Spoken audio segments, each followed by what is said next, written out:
Hey guys, so this is what if Deku was, well, a Greek legend. Now guys, this is one of my what ifs I've been working on. Now, after this, I am actually working on a Invincible what if on what if Shazam was in Invincible. Now, basically, that will be coming soon, but also after this, I'll be uploading what if Deku was, what was it? What if Deku was in Daybreak Part 1, and Part 1, aka the ending, because I'm going to be ending I'm going to be ending that with a one-shot with Part 2, so Part 2 maybe be coming, like, at the end of next week, so yeah. So basically, I will be uploading another what if. It's going to be what if Deku was a speedster Part 3, yeah, Part 3. And what if Deku was a Ninja Turtle Part 2? Now let's get into it, guys. Let's get ready. Getting right into the meat of this what if. Now, basically, this is one of the what ifs I've been working on pretty well, and I actually really like, because I just got in watching the new, well, not the new, like the old show Atlantis, that CW show Atlantis. And also I'm a huge fan. I think I watched Prince of Persia when I was a kid. And I watched it like 5 times since. No, I think I watched it like 10 times or something. At least 10 or more than 5. More than 5 times I watched it. So, basically, Deku was going to be born into the Greek timeline, aka the Greek mythology, the world of Greek mythology, along with multiple other My Hero Academia characters. I'm sorry, guys. So basically, let's get into it. Now, basically, Deku.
The most famous demi-human ever.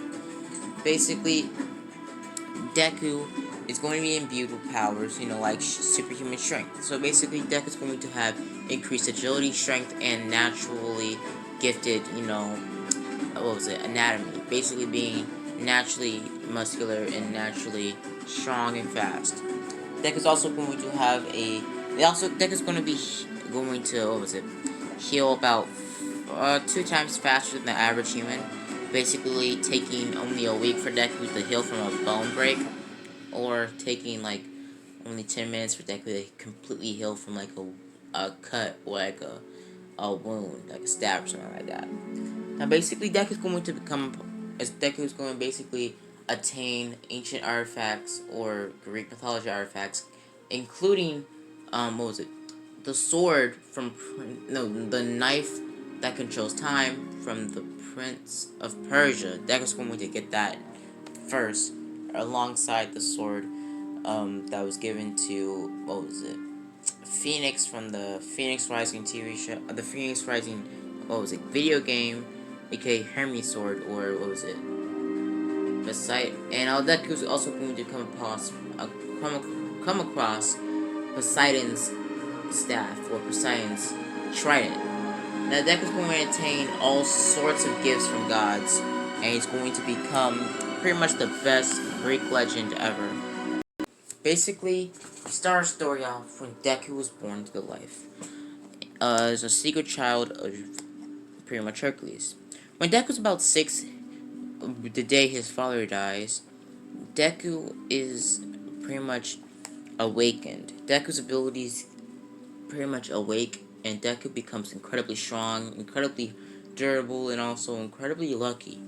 Now, Deku can withstand cuts and bruises, but if Deku is straight up just stabbed in the chest with a sword, it will pierce through Deku's skin and go inside of Deku, but it won't go all the way through Deku, because Deku's tissue and bone is going to be super, thick, and it's going to be pretty hard to cut through. Kind of like a dual pair of scissors trying to cut through paper or cardboard. Now, basically, Deku is going to be trained by a swordsman in the town that he's going to be born in. Deku's going to be trained in sword, pretty much art craft, and archery, and all sorts of other, pretty much skills. One day, Deku was visited from his grandfather about at his age of 16. Now, before we get to Deku's 16 years, Deku does run into Bakugo.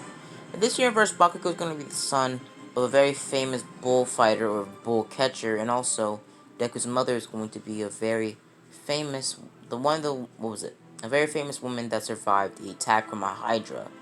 If you don't know what a Hydra is, you don't know Greek mythology, but a Hydra is basically just, I think it was like a 6-headed dragon lizard, and if you cut down one head, two more takes its place, so it's a pretty, hard to beat creature.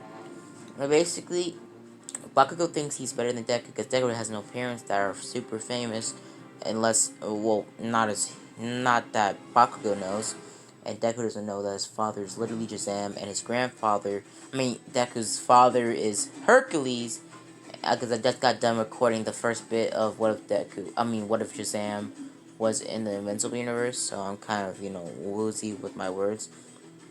Basically, Deku goes off to basically become very, familiar with his friends. Now, Deku's going to become friends with Kirishima, because Kirishima is going to be, in this universe, it's actually going to be Bakugo's brother.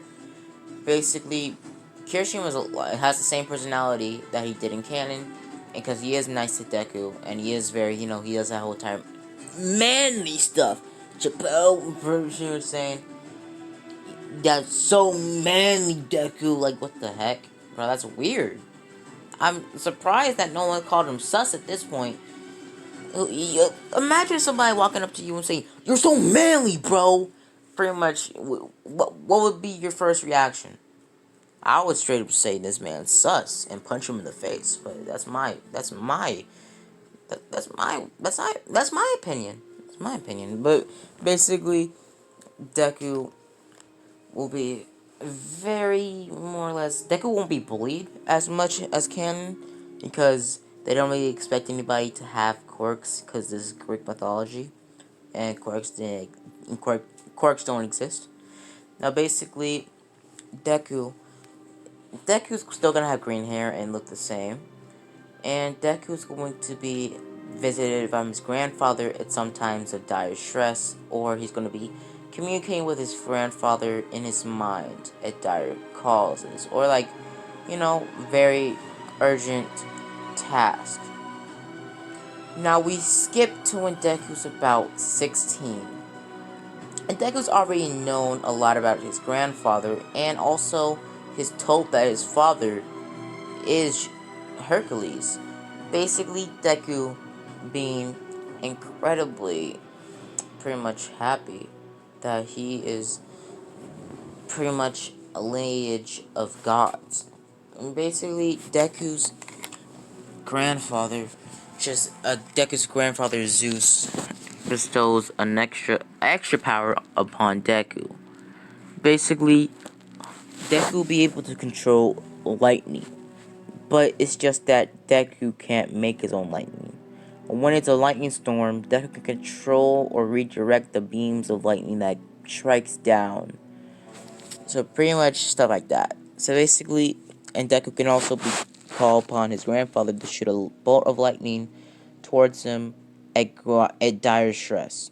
Pretty much Deku being incredibly powerful, a lot more powerful than his father, Hercules. Deku basically, faster, stronger, and better than Bakugo and Kirishima. Now, Bakugo and Kirishima know how to catch bulls and are very skilled and trained and, knowledgeable on ancient beasts and pretty much artifacts. Deku's skilled in ancient artifacts because Deku was told by Deku's not skilled in artifacts. Deku's just skilled in, pretty much fighting. So, yeah. So, basically, Deku knows how to fight pretty well and is pretty much told from his grandfather that it's time for you to leave the island and to become a legend. To become something great. Become a hero. Pretty much guiding a boat towards the island, letting Deku get on top of it. Basically, Deku sails out to the ocean. And this is about when Deku's about, let's say, I'm going to age Deku down a little bit. Deku's going to be about 13 when he leaves his parents. He leaves his mother and says, I'm going on to be a hero. And basically, setting out to sea. Now, we skip about 2 years. We skip about 3 years later when Deku's about 16. Basically, Deku is basically just, Deku has gathered a pretty okay name for himself, helping passages across the land, and basically, becoming a pretty okay helper around the parks of this, islands across the world. Deku eventually comes across one island in particular that he feels a connection to, aka, pretty much, well, if you guessed it, Deku lands upon an island called Atlantis. Deku gets to Atlantis and feels a connection to it. Getting off the boat and setting it down about at the docks or at the beach area. Deku's walking around and he sees a certain red-haired boy, basically running around and pretty much, being chased by a blonde-haired boy. The blonde-haired boy yelling that you took my money. I thought we were blood. Why would you do this to me? And pretty much, just running around. Deku stopped for a minute, going back to his own memories about 3 years before he set out on his mission, and basically remembers Bakugo and Kirishima, saying that how did they get here? Deku follows after the two, pretty much running, gaining up to them. Deku runs after them, chasing them, and basically seeing Bakugo pretty much pummeling his brother, saying that, why do you do this? And pretty much saying, to keep up your stamina, little bro. Pretty much, Kirishima's actually going to be, Bakugo's older brother. Bakugo says whatever, and pretty much, they start talking and pretty much saying that that was a pretty stupid attempt to make me get on my toes, or something like that. Basically, Deku walking up on them and says, hey guys, remember me? They remember Deku's iconic green hair because no one in the Greek timeline has green hair other than Medusa. Basically, they say, Deku? Now, basically, Deku, what was it? Deku's Greek name was gonna be, I think it was gonna be, yeah, Deku's name is just gonna be Deku. But, let's say, people at his home, yeah, Deku's name is gonna be, yeah, Deku's name is gonna be Deku, Deku's real name in Greek mythology, and Deku's real name is going to be Deku. Now, basically, Deku was told, pretty much meets up with his, the, so basically, Deku meets up, pretty much starts talking up to, Bakugo and Kirishima, saying that, how'd you get here? Basically, Kirishima and Bakugo saying, so what's the mission about, you becoming a great hero. We've heard about you, we've heard about how you're helping people guide themselves, like cattle and stuff like that. Basically, Deku saying, yeah, but I'm looking for a mission. Not really found anything particular. I've faced off a couple of bandits, but I've never really found anything hero-worthy that can spread my name across the realm and also earn some, well, peace with my father. Basically, Bakugo saying, your father? Who? You never told me who your father was. And Deku saying, don't tell anybody. And pretty much Bakugo saying, who is he? Hercules? And basically Deku saying, Bakugo pretty much at this point was actually drinking something, I think like a cup of water, because they walked back to, what was it, Bakugo and Kirishima's house. And basically Kirishima and Kirishima looks at Deku with pretty much a surprised look of his eyes wide open and his jaw down, or his mouth wide open. And basically Bakugo spitting out his water and saying, you're the son of Hercules this whole time? I should have put it together. You were so strong and fast when we were younger, for no apparent reason, and I never saw you train. And basically Deku saying, yeah, I never tell you guys because I didn't want you guys to just be my friends just because I'm Hercules' son. And Bakugo saying, okay, that's kind of a reason, but you should have still told us. Basically, Deku says, yeah. So, what are you guys doing here? We're doing a event. Bakugo starts talking about. We're doing an event about something about a red bull that can shoot fire from its mouth. It's some sort of a minotaur hybrid demon.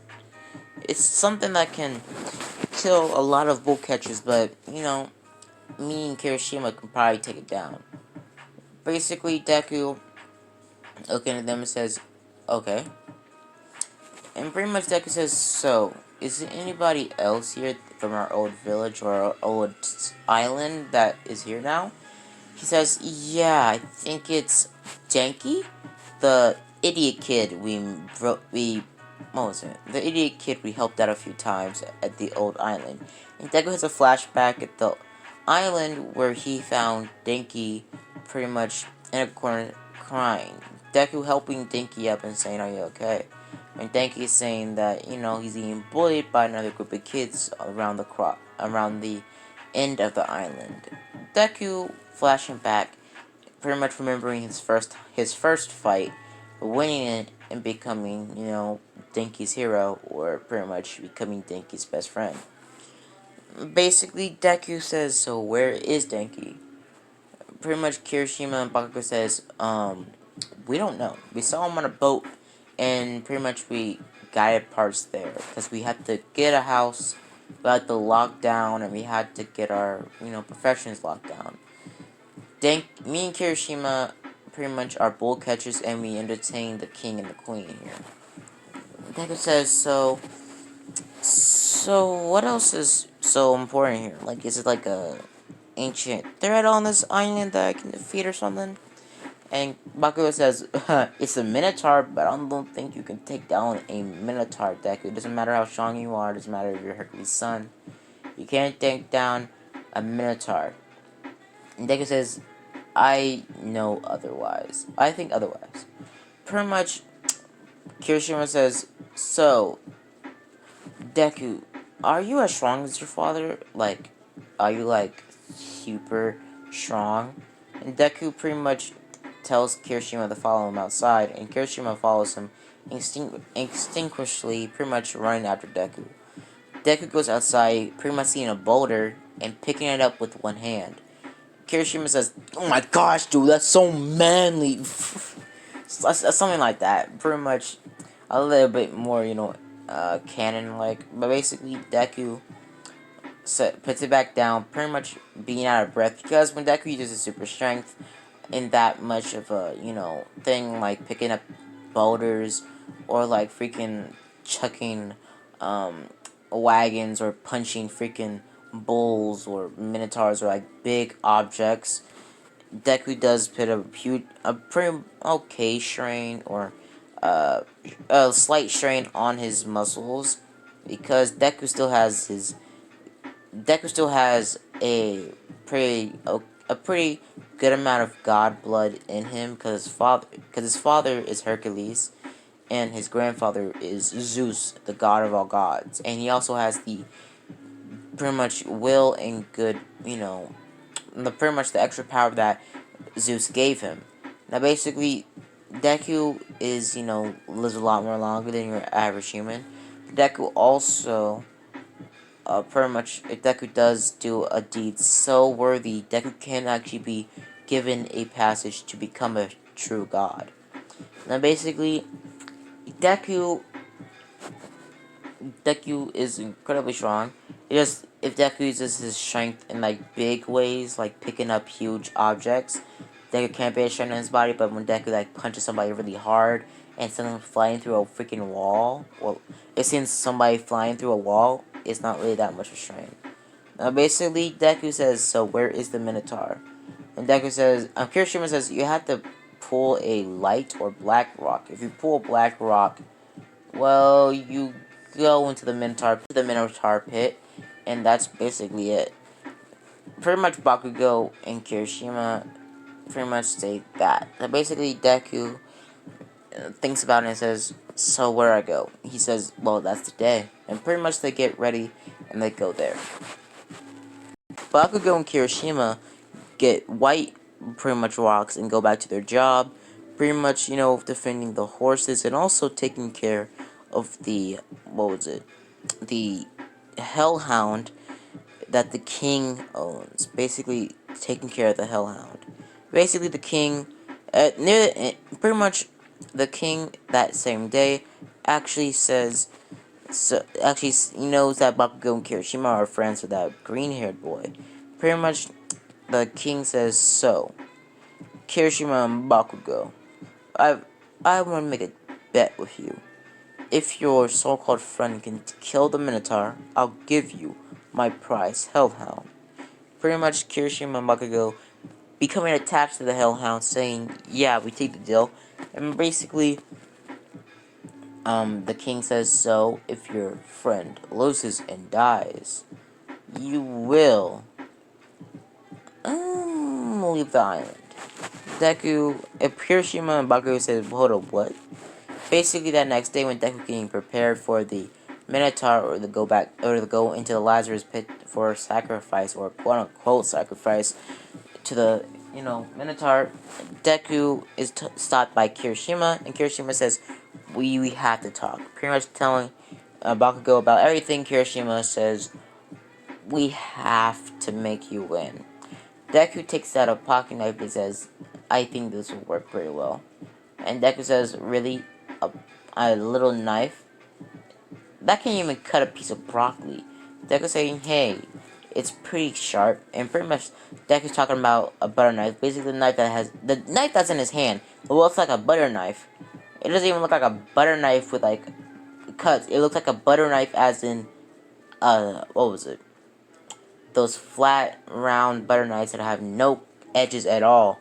That are just there to slide and, spread peanut butter on bread. Like, it doesn't even, it can't even cut anybody, or pierce anybody, or even flick somebody at that point. Basically, Kirishima tells Deku to pretty much be careful and to, pretty much keep this. Pretty much giving Deku a what was it? Giving Deku a watch. Basically, Deku's confused and says, "What is this?" Kirishima says, "It's a watch that my father gave me." He says, "A great dire.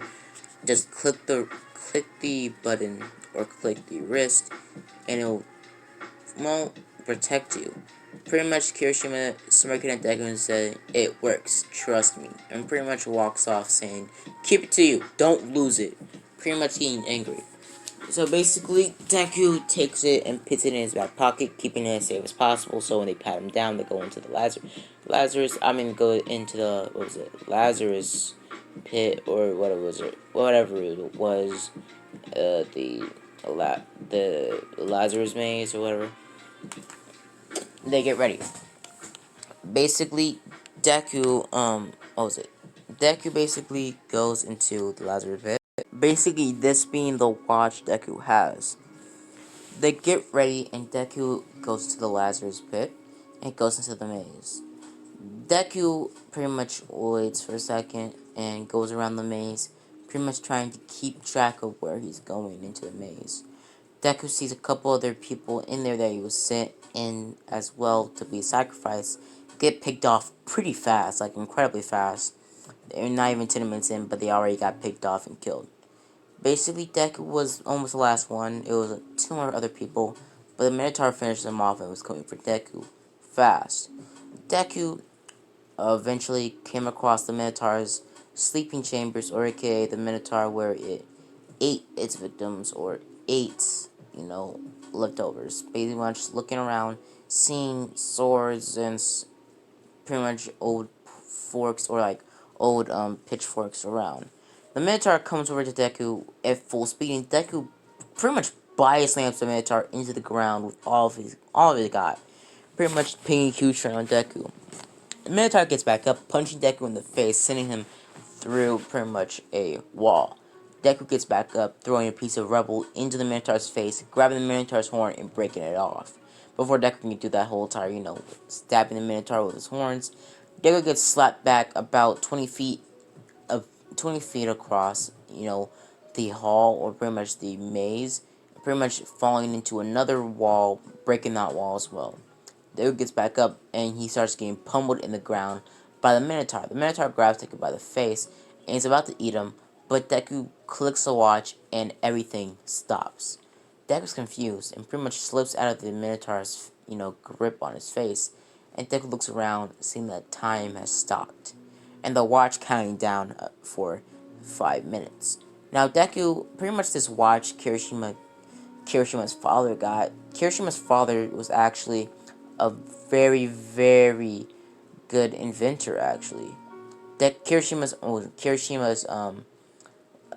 grandfather, aka Bakugo, and Kirishima's grandfather was a very great inventor. But Kirishima's grandfather, like Bakugo and Kirishima's grandfather liked Kirishima more than Bakugo. Basically, Kirishima getting this gift instead of Bakugo. Bakugo did get a gift from his inventor grandfather, but we're gonna do that in part 2. So basically, Deku pretty much, what was it? Pretty much gets out of the maze, and pretty much stabbing the Minotaur in the face with the horn that he, had on him. Pretty much taking down the Minotaur and killing it. Deku runs out of there as fast as possible. Deku gets out, meeting up with Kirishima, pretty much saying that your Minotaur, your beast, is taken down and killed. Basically, being raised as a hero. Oh, sorry guys. Being praised as a hero because of him taking down the threat or the curse on this island that's been here for years. Taking down the Minotaur and becoming the island's hero. Deku goes on being pretty much rewarded by an ancient artifact that the king had, and also Kirishima and Bakugo being rewarded by the Hellhound. Basically, Deku gets handed a knife or an ancient blade that the king has had from family to family, but has never able to work it. But this knife was actually a descendant or a artifact that Zeus made. Basically, Prince of Persia knife. Basically, this is the knife Deku was rewarded with. basically given this knife. Deku is given this knife, and basically this knife has the same abilities as a Prince of Persia dagger that was able to give, to able to stop time or rewind time a few minutes in the past. Now, Deku is going to be able to do the same thing. It's just that the sand still has to be, replenished. So Deku, does have a little mental talk with his grandfather, and his grandfather tells him that he made this item with the artifact of the God of Time. And the God of Time was actually the great-great-grandfather of Bakugo and Kirishima, meaning Kirishima and Bakugo ancestors or the great-grandchildren of a god, making them technically demigods. Basically, Kirishima and Bakugo are basically automatically they are destined, or their birthright is the time artifacts or time, pretty much, what was it? Antiques or weapons that their god of time, their great grandfather has made. Basically, Deku now owns this knife and this dagger because this dagger technically is his birthright as well, because the god of time did have help with Zeus making this certain specific dagger. Basically, the god of time also gave his, what was it? The god of time also allowed another item to be given to his other child, his other grandchild, aka Bakugo. Now, Bakugo's other artifact was actually another time-related power. It wasn't a watch like Kirishima's gift, but it was actually a, what was it? It was a glove. It was a glove that can control time on objects. By punching an object, he could rewind time a few minutes on that object, or a few years, or maybe even a few decades. Pretty much disintegrating that object by making it age thousands of years old in seconds. This glove could do a lot of damage, but it also would take months or maybe even years of time off of the pretty much user's hand from their forearm down, basically making their arm swiveled up or shriveled up if they use it too much. Basically, Deku picking up this sword or this dagger as his own, and pretty much, you know, accomplishing his first heroic deed, aka taking down the Minotaur. Now, basically, after this whole entire event, the Minotaur is brought to justice, and basically, you know, what was it? Now, basically, Deku goes back to the house where Kirishima and Bakugo are. Basically, Bakugo and Kirishima, they celebrate with a couple of drinks at their local bar or cavern. And basically, having a good time and, drinking drinks. Basically, Bakugo, Bakugo and Kirishima pretty much, go on into the world, and, well, I'm gonna leave it off here. Now, basically, part 2 will be about Deku meeting up with Todoroki, Denki, and also meeting up with Mina and Oshaku. And basically, Deku. And now think about what should be the ship for this. Should it be Oshaku, Momo, or Mina? Now, basically, I already have, what was it, the Dino Power ship. I already have that ship coming up, but yeah. So basically, guys, hope you guys enjoyed this video. Hope you guys like, subscribe, and hope you guys, well, have a blessed day. Bye.